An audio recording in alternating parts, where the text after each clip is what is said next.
the needs of those in such difficult circumstances.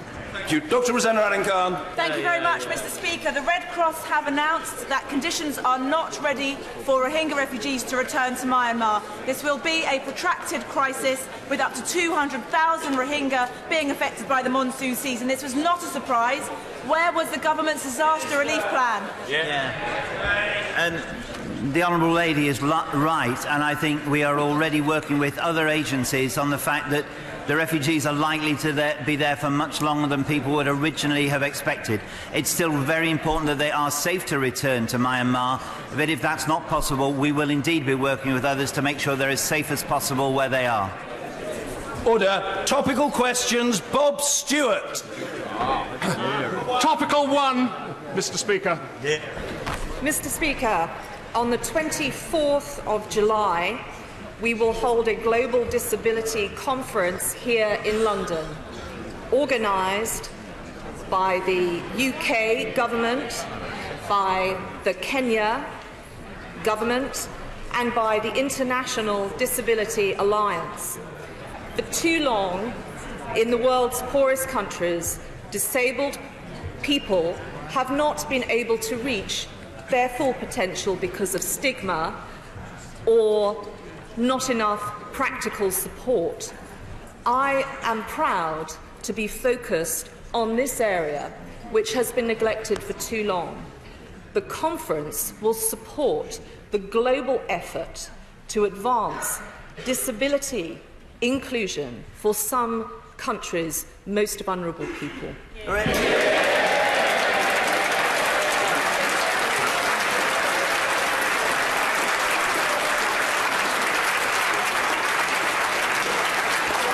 In thanking the Secretary of State, and the gratitude of the House is obvious, let me just say by way of reply, that is good news. Mr. Bob Stewart. Mr. Speaker, as a boy,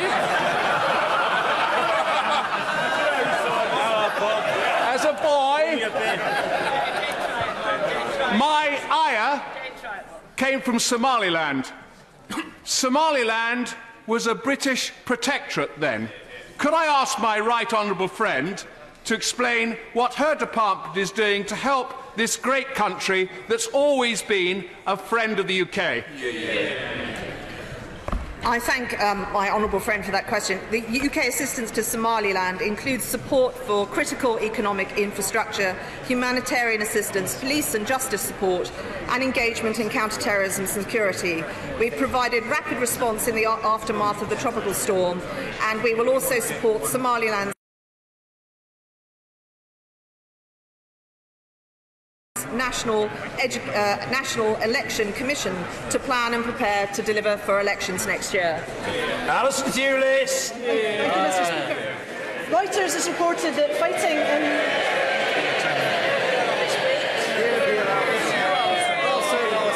Lady will revel in her popularity. Alison Thewlis.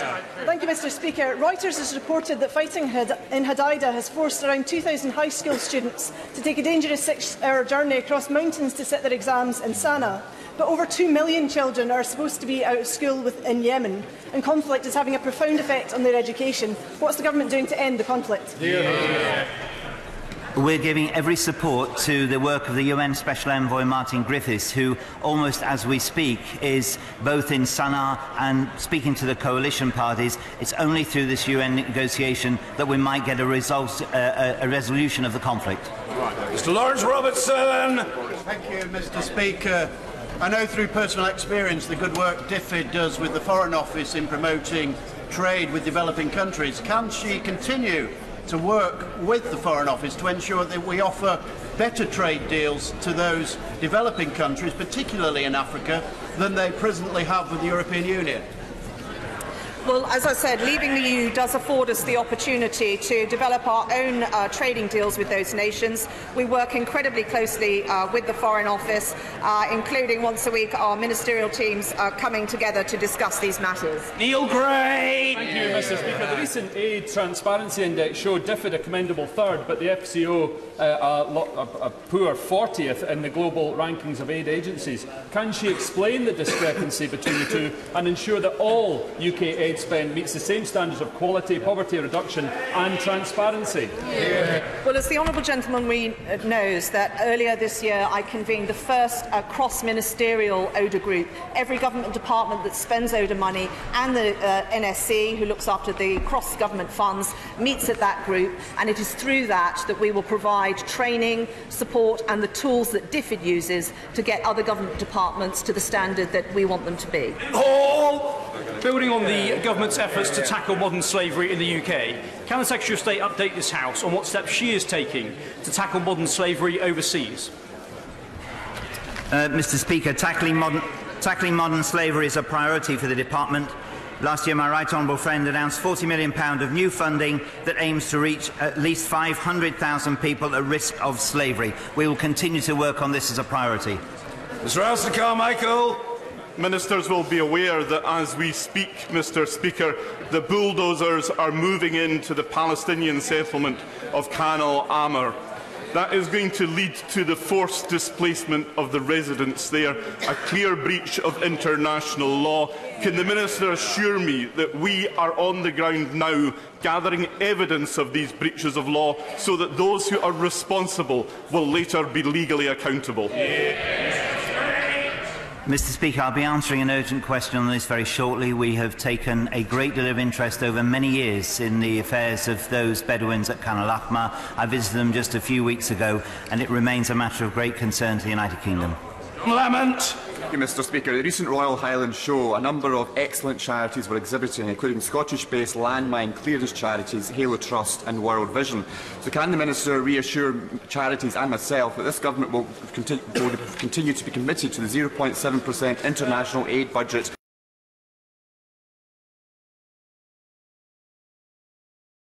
and the support they give to these charities? Absolutely, that is our policy, and I will be visiting tomorrow Halo. They do a tremendous amount of work, demining in many parts of the world, and they are a very valued partner of ours. Mr. Speaker, healthcare workers tending wounded in Gaza are coming under fire from the Israeli Defence Force. What discussions has she had with the Israeli government about this unacceptable and, frankly, barbaric practice? We've had many discussions with the government of the State of Israel about the issues recently in Gaza.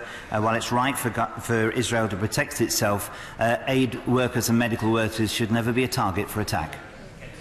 Order. Questions to the Prime Minister. Tommy Shepherd. The Prime Minister. Thank you, Mr. Speaker. Mr. Speaker, I'm sure the whole House will wish to join me in offering our heartfelt condolences to the family and friends of Private Rhys Miller from the 1st Battalion, the Yorkshire Regiment, who died on the 30th of June while on operations in Estonia as a result of a non-battle injury.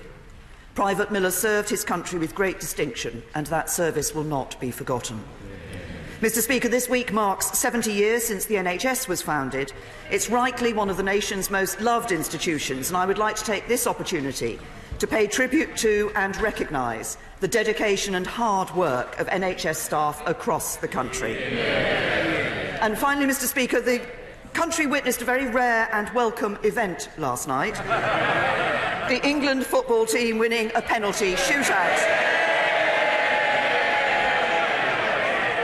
Can I say, I think the explosion of relief and most of all joy could be felt up and down the country, not just in the smoking room of the House of Commons. And I want to congratulate Gareth Southgate and his team on a great performance.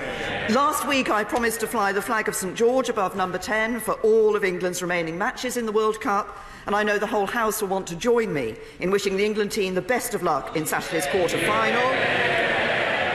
Let's keep that flag flying. And, Mr. Speaker, this morning I had meetings with ministerial colleagues and others in addition to my duties in this House, I shall have further such meetings later today. Tommy Shepherd. Scotland Act transferred responsibility for the crime estate in Scotland to the Scottish Government. But a large retail park in my constituency called Fort Kinnaird was exempted from the transfer on the grounds that it was tied up with a private joint venture. Last month, the Government sold the Crown Estate's interests in Fort Kinnaird for the receipt of £167 million. And last week, the Treasury confirmed to me that none of that money would go to the Scottish Government, but it would be retained here in London. Can I ask the Prime Minister to review that decision in order that the proceeds from the sale of a major public asset in Scotland's capital city are given to the people of Scotland? Can I say to the honourable gentleman that my understanding is that when he says the money has come to the government, it is actually money that has gone to the Crown Estate. But I'm happy to look at that and to clarify that point in writing to him. McLean. After last night, I'm sure there's one question I don't need to ask the Prime Minister, which is, does she believe that football is coming home? So the one question I will ask her, does she also agree that another great victory for our United Kingdom is the BAE contract? And what does she think that means for jobs up and down the country in the manufacturing supply chain after we leave the EU? Can I say to the honourable lady, I sincerely hope, actually, that members across the whole of this House will be congratulating England's success and welcoming England's success. But my honourable friend is absolutely right also to highlight this excellent news that Australia has selected the Global Combat Ship Australia as the preferred tenderer for their future frigate programme. The scale and nature of this contract puts the UK at the forefront of maritime design and engineering, demonstrates what can be achieved by UK industry and government working hand in hand. And it's the start of a new era in strategic defence industrial collaboration between the UK and Australia, which will be reinforced by the forthcoming defence industrial dialogue. As we leave the EU, we will be able to...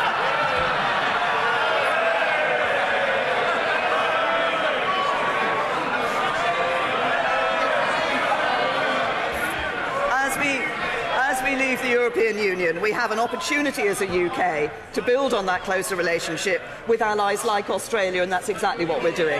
Jeremy Corbyn! Thank you, Mr. Speaker. I share the Prime Minister's tribute to Private Rhys Miller, who died while serving in the 1st Battalion, the Yorkshire Regiment. Our thoughts are with his family, his friends, and of course the entire regiment. I spent the weekend congratulating the NHS on its 70th birthday in Nye Bevan's birthplace. And the message from the crowd there was, the NHS is great, let's fund it properly. And whilst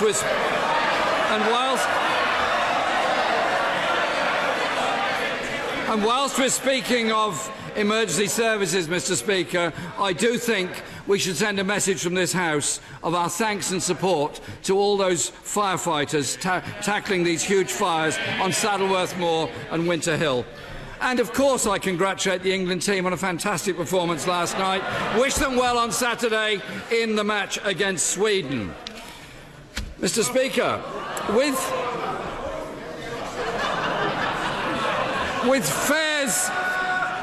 fares rising above inflation, passenger numbers falling and services being cut, does the Prime Minister accept her failure on yet another public services, the buses?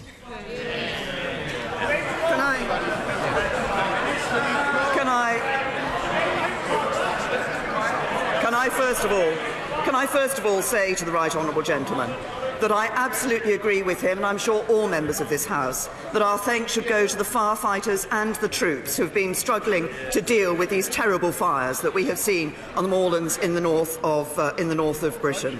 On the point about the buses, I would merely point out to him that actually I think we should look at the responsibility that local authorities have up and down this country for the buses. But can I also just comment on a remark that the right honourable gentleman made about putting sufficient funding into the National Health Service? At the last election, the Labour Party said that giving the NHS an extra 2.2% a year would make it the envy of the world. Well, we're not giving it an extra 2.2% or indeed 2.5% or 3%. We're giving it an extra 3.4% a year. Now he tries to say that's not enough. What should we believe? What he said before the election or what he says after the election? Jeremy Corbyn! Mr. Speaker, in case the Prime Minister had forgotten, my question was about buses.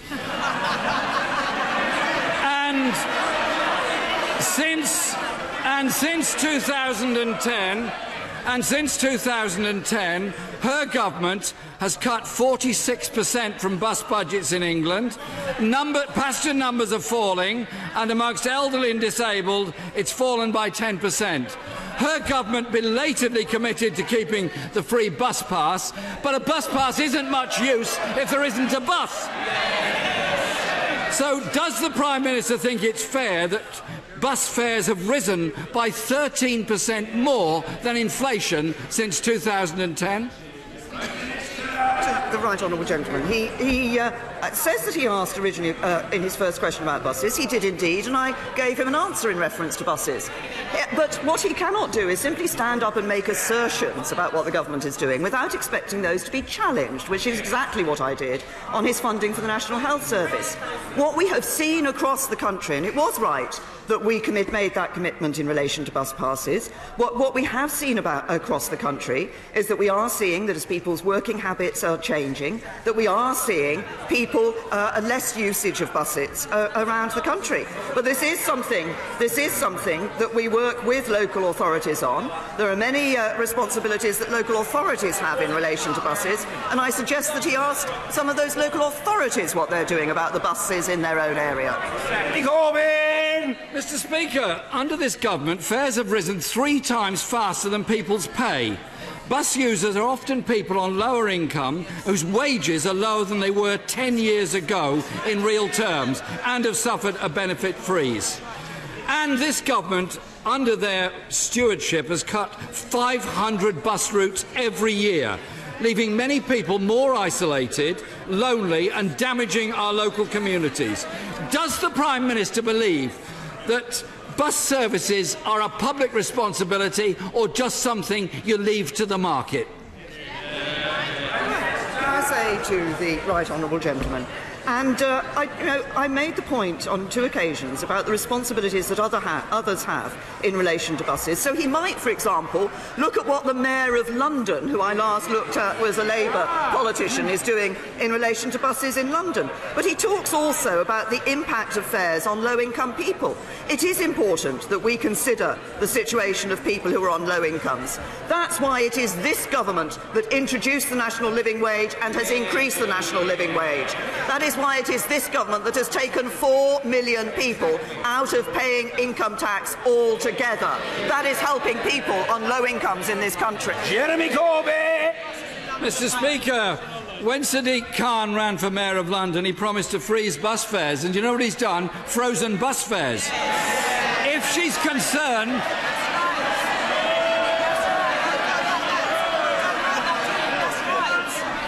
If she's concerned about the travel card fares, speak to the Secretary of State for Transport. He's the one that sets that fare. Mr. Speaker, bus routes are being wiped out. 26 million fewer journeys made across the north of England and the Midlands under her government. So much for a northern powerhouse and a Midlands engine. Can we be clear?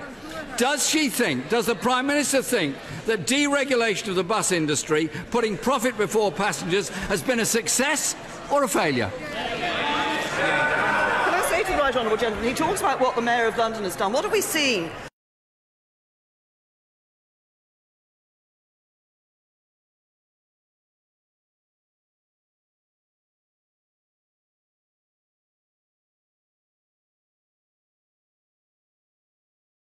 On the number of people using buses in London, it's gone down under the current mayor. But if he wants to talk about what mayors are doing, I'm very happy to talk about what Andy Street, the Conservative in the West Midlands, has done.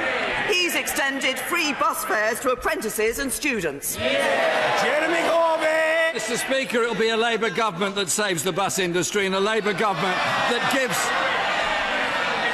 that gives free fares to under 26-year-olds. Mr. Speaker, the truth is, since deregulation, fares have risen faster than inflation, ridership has fallen, and these private bus monopolies have made a profit since 2010 of £3.3 billion. That's what the Tories give you in public transport. The government has given Metro mayors the powers to franchise and regulate to secure better services. Why won't the government extend that power to all local authorities? To the right honourable gentleman that, of course, the local authorities do have some responsibilities and capabilities in relation to subsidising bus routes and fares, and yes, we have given those powers to the Metro mayors. But can I also say to the right honourable gentleman, he talked a little earlier about referenced what was happening in the Northern Powerhouse and the Midlands Engine. I'll tell him what's happening in the Northern Powerhouse and the Midlands Engine. More investment in our public transport, more investment in our roads, more investment in the infrastructure that brings jobs to people in the north and people across the Midlands. Jeremy Corbyn! It's a shame this government is so shy of giving powers to local authorities and instead more interested in cutting their resources. But, Mr. Speaker, under this government, bus services are in crisis. Fares are increasing, routes being cut, passenger numbers falling, isolating elder and disabled people, damaging communities' high streets, and actually leading to more congestion in our towns and cities. People spending more time travelling to work or school. It's bad for our climate change commitments, bad for our air quality. So will the Prime Minister at last recognise the crucial importance of often the only mode of transport available for many people and end the cuts to bus budgets and give councils the power to ensure everyone gets a regulated bus service wherever they live? The right honourable gentleman, I'll take no lessons from the right honourable gentleman in devolution to local authorities. Which party is it that has established those Metro mayors and given them those powers? It's the Conservative Party in government. Which party is it that is doing growth deals around the country, giving new responsibilities and local authorities? It is this Conservative government. And what did we see in the North East? When we were talking to Labour councils in the North East about them having a devolution deal, Labour council leaders in the North East rejected that devolution. That's what the Labour Party is doing. He wants to know what this government is delivering for the people of this country, for the North, the South, the Midlands, for every part of this country. Record high employment, rising wages, falling borrowing, stronger environmental protection and a Britain fit for the future.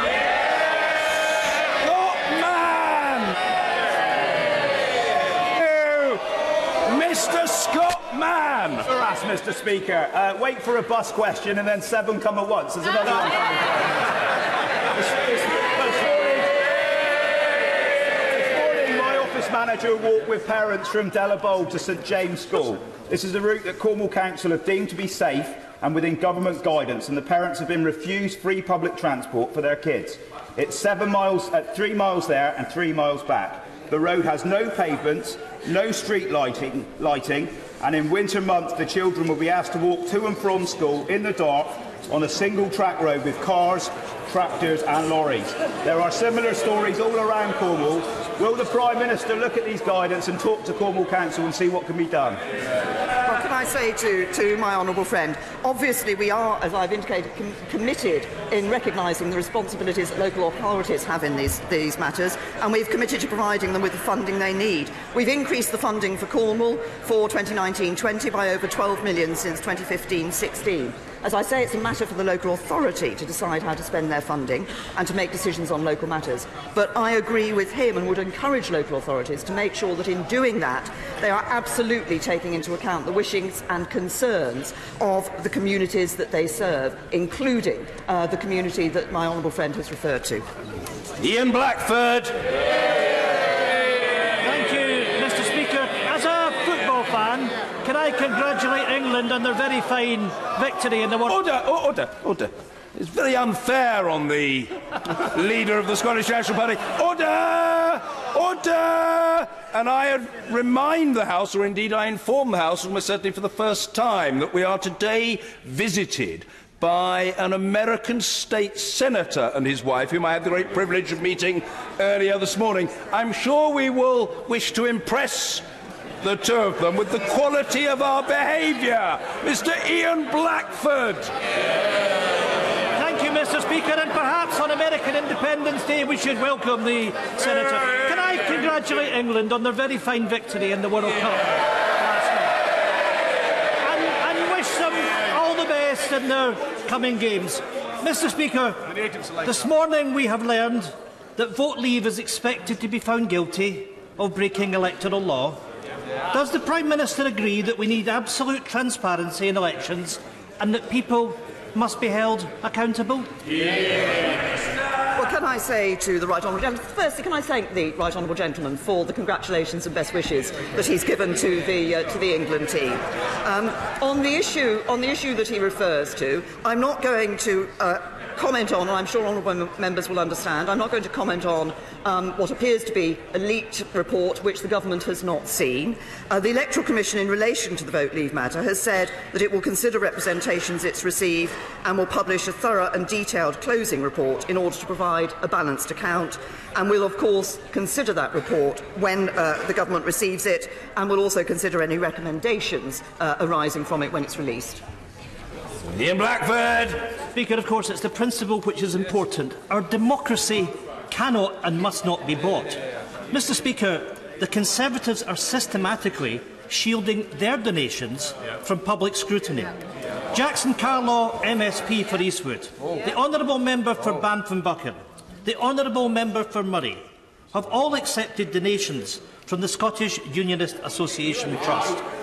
The Trust has donated 319,000 people to the Scottish Conservatives, yet there is no information available about who the people are who currently manage the Trust, no public accounts to indicate who its donors are or what assets it holds. The BBC has revealed that the former Vice-Chairman of the Conservative Party in Scotland, Richard Cook, was behind the DUP's £435,000 donation during the EU referendum and has a trail of involvement in illegal activity and foreign money. I'm now giving the Prime Minister... I think the Right Honourable Gentleman's finished his question. Yeah, he's finished. Yeah. Can I just say to the Right Honourable Gentleman that I very much hope and trust that he has advised those members in advance, as he's referred to them, but I know he's approaching his peroration and he'll be sensitive to the fact that the House wants that. Mr Blackford. I have indeed, Mr Speaker. I'm now giving the Prime Minister the chance to tell us what checks the Scottish Tory Party had in place before accepting such large donations, and will she investigate the links between the Conservative Party and a trust and promise to publish a list of all donations and donors? I can tell the Right Honourable Gentleman that all donations to the Scottish Conservative Party are accepted and declared in accordance with the law. And the Scottish Conservative Party works with the Electoral Commission to make sure that that is all done properly. Gillian Keegan.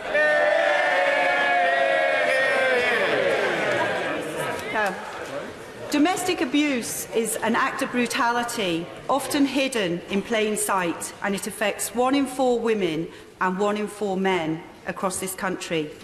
Last week saw the launch of the Employers' Initiative on Domestic Abuse, and 170 companies and some MPs have signed up to train their employees to spot the telltale signs and to help provide much-needed support. Could I ask the Prime Minister to support this initiative and also to encourage more MPs and businesses across the country to sign up? Can I say to my honourable friend, she's raised a very important issue, and of course, as she has said in her question, this is something for which we see many women being victims, but also men can be victims of domestic abuse too. And I certainly welcome the efforts of the Employers' Initiative in raising awareness of this issue, but also in that vital work of providing advice and support to employers and employees on the steps they can take to address it. understand that my honourable friend, the Minister for Crime, Safeguarding and Vulnerability and Minister for Women, attended the launch of a toolkit for employers on tackling domestic abuse recently, which was developed in partnership with the Employers Initiative, with Public Health England and Business in the Community, and I would absolutely encourage members from all sides of this House as employers to sign up to the initiative, but also to promote it in their constituencies so that we can take every step we can to root out domestic violence and domestic... Roberta Blackman-Woods. President Trump has recently locked up children in cages, instigated a ban on Muslims, stalled action on climate change, started trade wars and is now threatening women's reproductive rights. So shouldn't the Prime Minister be challenging his divisive, damaging policies and do that instead of inviting him for tea and cakes at number 10? The Honourable Lady, that we have indeed, and I have, responded to the points that she has raised. I've been very clear, and I've said that in this House, for example, on the action that was taken against child migrants, that was not acceptable. It's not something we would do here in the UK. We did not consider that that was acceptable. But she wants me to challenge the President of the United States. What better way to challenge the President of the United States than be able to sit down and talk to him about it? Mr. Simon Clarke. Thank you, Mr. Speaker. I really look forward to welcoming Heather Stephen, the practice manager at Loftus GP Surgery, to my right honourable friend's Downing Street reception for the NHS later. Can she assure the House that as part of this government's record investment in the NHS, she will ensure that primary care services receive all the support that they need? Yes, can I say to my honourable friend that the intention and what will happen with this increase in the NHS budget is that we see it directed to frontline and primary services. We need to have this long-term plan. The NHS is developing that long-term plan itself. The budget will have increased by 2023-24 with an extra £20 billion a year in real terms compared with today. But it is that in that 10-year plan that will be led by doctors that we will make sure we're delivering world-class care for everyone, and that plan must also make sure that every penny is well spent. Marsha de Cordova. Thank you, Mr. Speaker. This morning, the head of the National Audit Office took the unprecedented step of writing an open letter to the Secretary of State for Work and Pensions, setting out how she has misled Parliament in 3 respective statements. She has made over universal credit. The Ministerial Code is very clear that, and I quote, "It is of paramount importance that ministers give accurate and truthful information to Parliament, correcting any inadvertent error at the earliest opportunity. Ministers who knowingly mislead Parliament will be expected to offer their resignation to the Prime Minister." Has she? As the Honourable Lady said, it's very clear that ministers should correct the record in Parliament, and the Welfare Secretary will be correcting the record, as I believe she has advised you, Mr. Speaker, after PMQs at the dispatch box. Mr. Robert Goodwill. On Saturday in Llandudno, the Prime Minister received a warm welcome as the nation paid tribute to our brilliant armed forces. It's great news that valiant Salisbury will host the event next year, and we're absolutely delighted that Britain's premier resort, Scarborough, will be the location of the National Armed Forces Day event in 2020. So can I ask the Prime Minister if she's looking forward to coming to Scarborough as much as we're looking forward to welcoming her on the 27th of June 2020? And does she suspect, like me, that the Leader of the Opposition will already have put the date in his diary, as no doubt he'll be planning to wash his hair that day again? Can I say to my honourable friend, it was indeed a great privilege to attend Armed Forces Day in Llandudno on Saturday, and it was a fantastic celebration. Obviously other events took place up and down the country, but it was a great opportunity to recognise the bravery, the professionalism of our armed forces, the wonderful job that they do day in and day out for us, putting themselves on the line and making sacrifices for our safety. I'm delighted that Salisbury and Scarborough will be hosting the day in 2019 and 2020 respectively. As regards Scarborough, Armed Forces Day will give people yet another reason for wanting to visit the great resort of Scarborough in 2020, and I certainly look forward to continuing to celebrate Armed Forces Day in the future and to be able to join him in celebrating it in Scarborough. Alex Norris. Thank you, Mr. Speaker. The nursery at Baseford Hall College is well used, it's well rated, and it helps parents access further education. Despite this, Nottingham College are planning to close it. Our campaign to stop this is backed by 1,800 local residents and by our local councillors. Does the Prime Minister agree with them that we must remove all barriers to accessing further education, and will she support our call for the college to revisit this decision? I say to the honourable gentleman that I haven't seen the details of the particular case that issue around this college that he has raised. On the general point, I think it is important that we make sure that education, further education, higher education, is available to people and is available to people whatever their background, whatever their circumstances, and whatever, as I say, whatever their particular circumstances, because I do want to see a country where how far people go in life is about them, it's about their talents, and it's about their willingness to work hard, and not where they've come from or not what their circumstances are. Andrew Lua. Mr. Speaker, would the Prime Minister join me in welcoming the major investment in the exciting new campus for the University of Northampton in my constituency? And does she share my view that this could play a key role in the revitalisation of the town centre?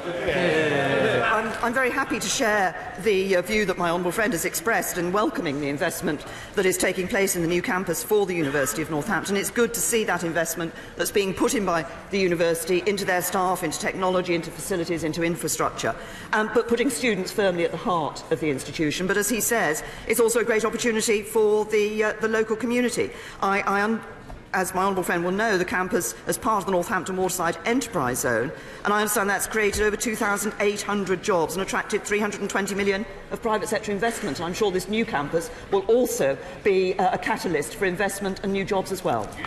Thank you, Mr. Speaker. Maintained nursery schools employ qualified teachers, are inspected as schools, have all the costs associated with schools, but still they are not funded as schools. Does the Prime Minister recognise that all the grammar schools in the world cannot raise standards if children are neglected in those early years? If these nursery schools are not funded as schools, they will close. Yep. Will the Prime Minister commit today to make sure that doesn't happen and make a financial commitment to support them in the future? Well, can I say to the honourable lady that I fully recognise the importance of that early years education that is provided by nursery schools and indeed by maintained nursery schools and indeed by others. That was why many years ago, when I was the Chairman of Education in the London Borough of Merton, I was happy to complete a programme which ensured that we put early years education in for those parents who want it at a time when the Labour government and others were not putting it when Labour government previously and the government at the time were not putting it in. So we recognise the importance of nursery education. Oliver Heald! Despite great government investment in the railway line from Cambridge into King's Cross, St Pancras and then across London into Thameslink, over the last 7 weeks my constituents have endured an appalling service. We're told that that will now improve on the 15th of July, but if it doesn't, does she agree with me that Govia Thameslink should be stripped of the service and a new operator brought in, a new operator of last resort, to sort out this mess? Well, can I say to my right honourable friend, as I've said previously, the disruption that passengers have been facing is simply unacceptable, and it's unacceptable that it is continuing to happen today. As he says, the 15th of July, there will be a full interim timetable introduced with the aim of improving reliability and performance for passengers. But clearly, and there is work being done, there's a review of Govia Thameslink which is going to report in the next few weeks. Clearly we need to see and ensure, first of all, the priority is to make sure that interim timetable is implemented and passengers do get the services that they need. But secondly, if the services are not provided in the way that is right and the services that passengers need, of course the Department for Transport will be looking at this and nothing is off the table. Mr. Speaker, I invite you and the Prime Minister to visit Newcastle this summer for the Great Exhibition of the North, celebrating engineering and creativity from Stephenson's rocket to the Wilson's twins' suspended island installation. But given the Prime Minister refuses to invest in tidal power or carbon capture, or rule out a no-deal Brexit which will devastate engineering supply chains, what hope is there that our engineering future will be as glorious as our engineering past? Can I say to the honourable lady, there is every hope because of the investment that the commitment that the government is giving through our modern industrial strategy. She asks if I and members of the government will visit the Great Exhibition of the North. I think she may be surprised to find how many of us do indeed visit over the summer. I'm sure people will, and I visited the honourable lady's constituency in February, and I'm still fizzing with excitement about the matter 5 months later. Mary Robinson. Thank you, Mr. Speaker. Popular Bramhall hairdressers Ed and Mike are visiting here today. It's like many other small businesses, it's through their skills, their expertise and their hard work that they are successful. Would she join me in praising small businesses up and down the country for the work they do? And also agree with me that it's through building a strong economy that we provide the best conditions for them to survive and thrive? Yes, can I say to my honourable friend that I'm very happy to join her in recognising the vital role that small businesses play in our economy and indeed in our local communities, and they are providing valuable services, products and jobs for local people, and we should never fail to recognise the great work that they do. But of course government's role is ensuring that there's a strong economy in which those businesses can thrive, and that's exactly what the Conservative government is doing. Mr. Speaker, the Prime Minister will know that later this month Zimbabwe will have its first elections since Mugabe was ousted by a military coup. Recently, my friend the Honourable Member for Bournemouth West and myself have returned from Zimbabwe. We heard from Zimbabweans the concern that this will not be a genuinely free and fair election.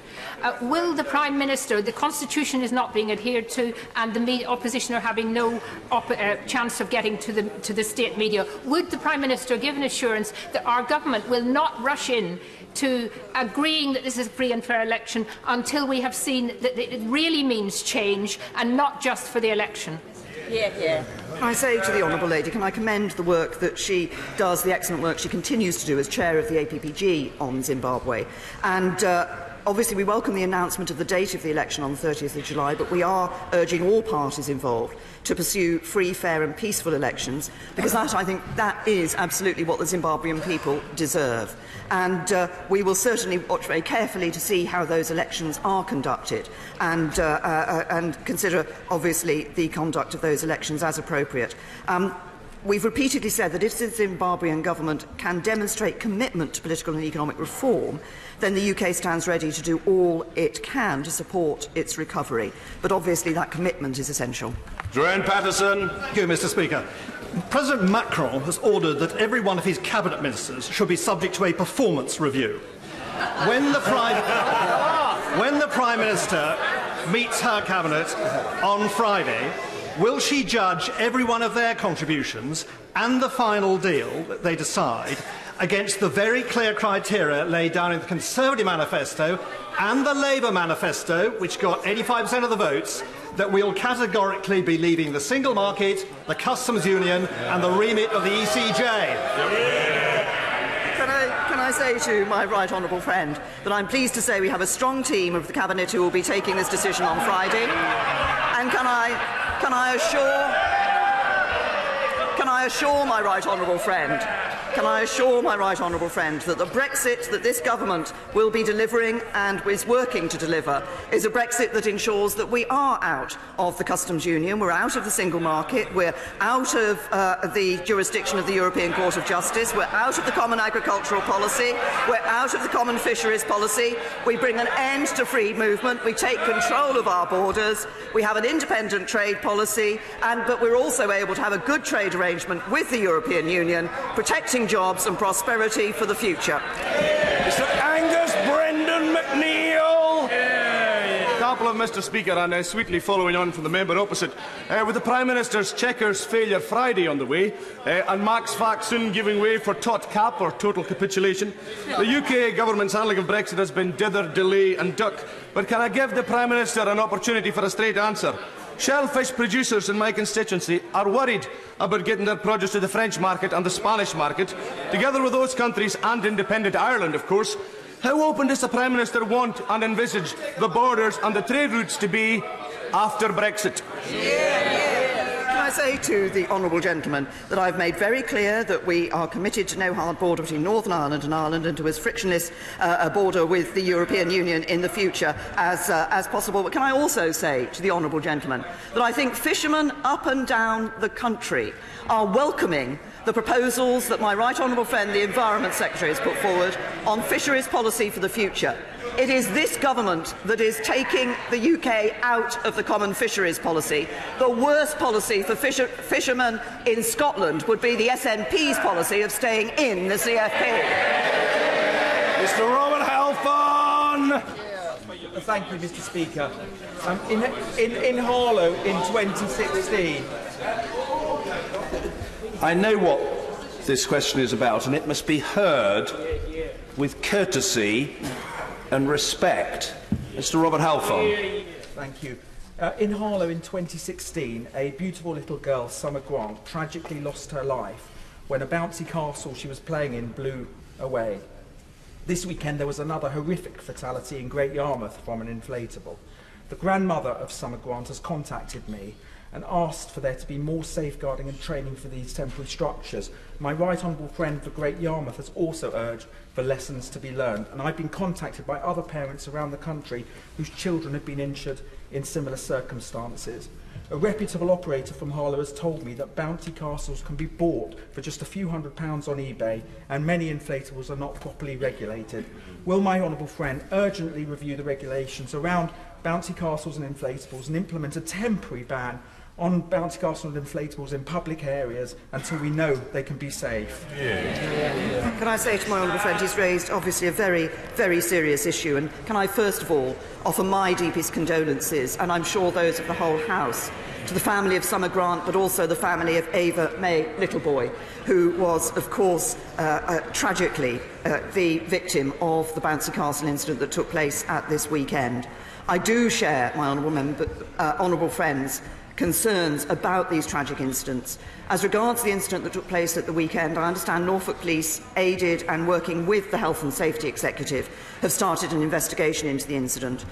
It's too early to know the cause of the incident, but if any findings emerge from the investigation, then the necessary recommendations to improve safety will be shared across the relevant sectors as soon as possible. Ran Hussain. Thank you, Mr. Speaker. Under this government, we have seen a climate of division towards refugees and migrants, with Windrush just the tip of the iceberg. Yet now we see them extend this hostile environment to those facing oppression and seeking protection, with the revelation that the Home Office have failed to let new asylum contracts in Yorkshire and Humber, creating the real risk that those fleeing persecution will be left without roofs over their head. Is this the vision for Britain that the Prime Minister sees, or will she give a guarantee here today that no one fleeing persecution will find themselves homeless? Can I say to the honourable gentleman that this country has a proud and long tradition of welcoming those who are fleeing from persecution and providing them with the appropriate support. I will, as he will have noticed, the Home Secretary is on the front bench and will have heard the specific issue he's raised about the Home Office contracts in his area. But we have that long and proud tradition. It continues today. We welcome and we deal sensitively and carefully with those who are fleeing persecution, and we will continue to do so. Rebecca Powell.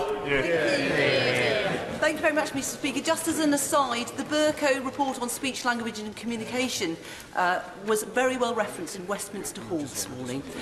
But my question is about ice cream. In this hot weather, there's been a great run on Granny Gothard's ice cream in Taunton Deane, all the milk provided by local farmers. But it's not just popular locally, Mr. Speaker. Granny Gothard's has just secured contracts to sell its 135 varieties of ice cream to China. And it's expanding to Saudi Arabia and the Middle East. Very good. So, would the Prime Minister join with me in congratulating Granny Gothard on their sweet export success and on winning 2 business awards in the Taunton Deane Business Awards? And does this not demonstrate the opportunities on the global market? Well, can I say to my honourable friend, I'm very happy to join her in congratulating Granny Gothard not only for the 2 business awards that they've achieved, but also, crucially, for those export contracts that they are working on and they are achieving. And it's absolutely right that my honourable friend highlights the opportunities that businesses will have as we leave the European Union, because it will be an opportunity to boost productivity, deliver better infrastructure, maximise the potential of our country, maximise the potential of businesses like Granny Gotthard's, which are obviously such a success in her constituency. In the week of a special birthday for him, and in the name of encouraging a young member as he seeks to build his career, I call Mr. Stephen Pound. Mr. Speaker, may I, in respect of the Prime Minister's opening statement, declare an interest, as I, too, was born in the first week of July 1948.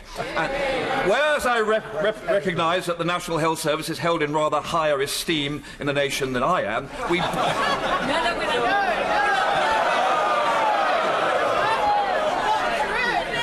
both need a bit of care and attention. May I tell the Prime Minister what the NHS needs is not warm words, but cold cash. And I would willingly, happily, joyfully pay more in income tax to save the National Health Service.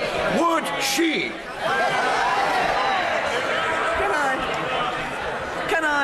Can I first of all wish the honourable gentleman a very happy 70th birthday this week?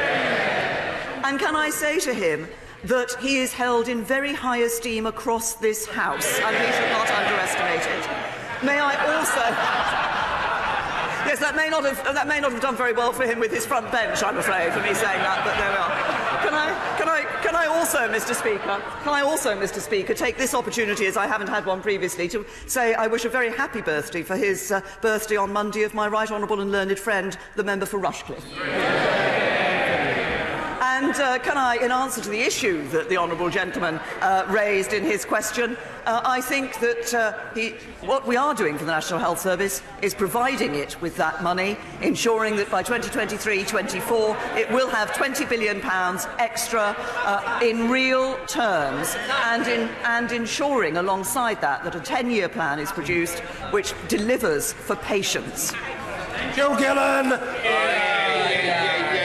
Mr. Speaker, following the celebrations of Armed Services Day, would my right honourable friend join me in supporting an inspirational charity, the On Course Foundation, which is helping injured military personnel both here and in the USA who have lost limbs to rebuild their lives through giving them the skills, knowledge and confidence to find long-term employment in the golf industry? Would she agree to meet with me and some of these amazing men and women to see how this charity founded by John Simpson could be extended to some of our other services, such as the police service and the fire service? Yes. I thank my right honourable friend for the warm words that she's put about the Armed Forces Foundation, which I think is doing excellent work, as she says.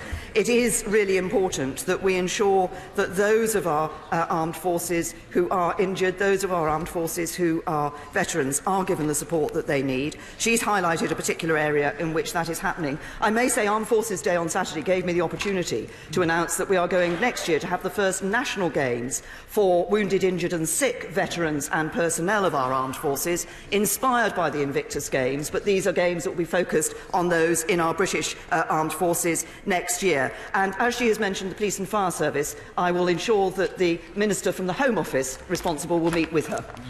Seema Malhotra.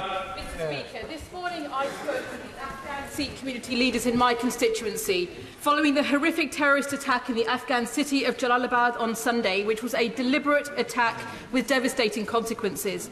The 19 killed included the trustees of the Gurdwara and the only Sikh candidate in the forthcoming elections, Mr. Avtar Singh Khalsa. The Gurdwara had been a safe haven for many persecuted families, and they were on their way to visit the President. Mr. Speaker, at the moment now, the Afghan Sikhs in West London are meeting in prayer and remembrance for those killed, many of whom they knew.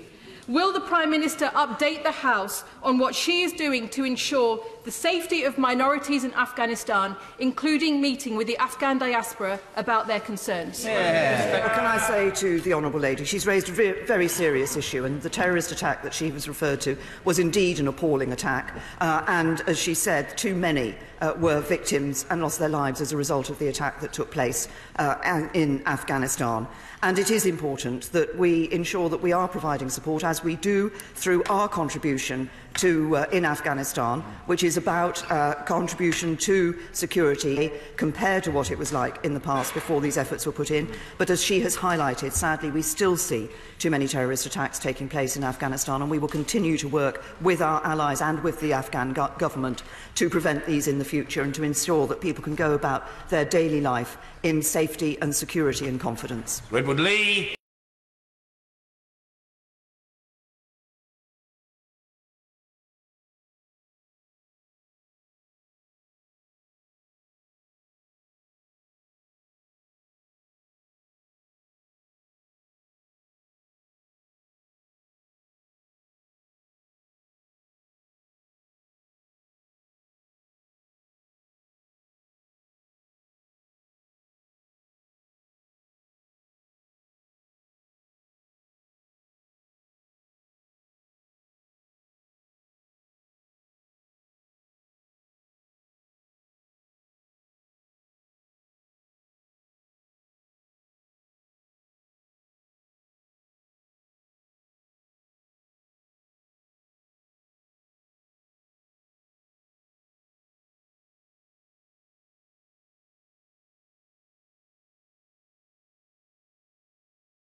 Facilitate such necessary moves between social housing providers and quite simply save lives. Can I say to the honourable gentleman that obviously he has raised an issue, first of all, on the issue of the attacks that took place on his constituent.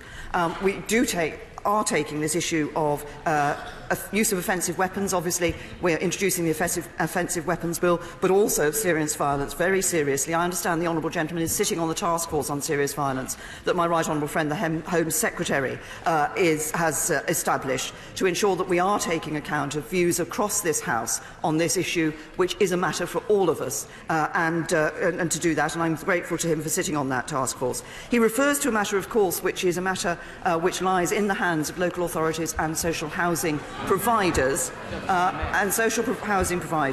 and in relation to London and looking at the operations across London, of course, it is possible for him to speak to the Mayor of London about the responsibility that he has and the opportunities that he would wish to introduce. Thank you. Order. Point of order.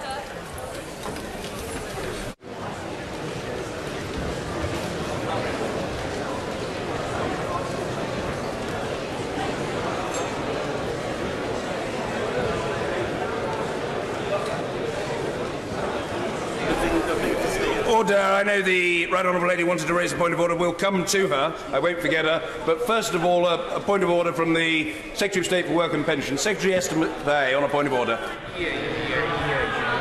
Mr. Speaker. Mr.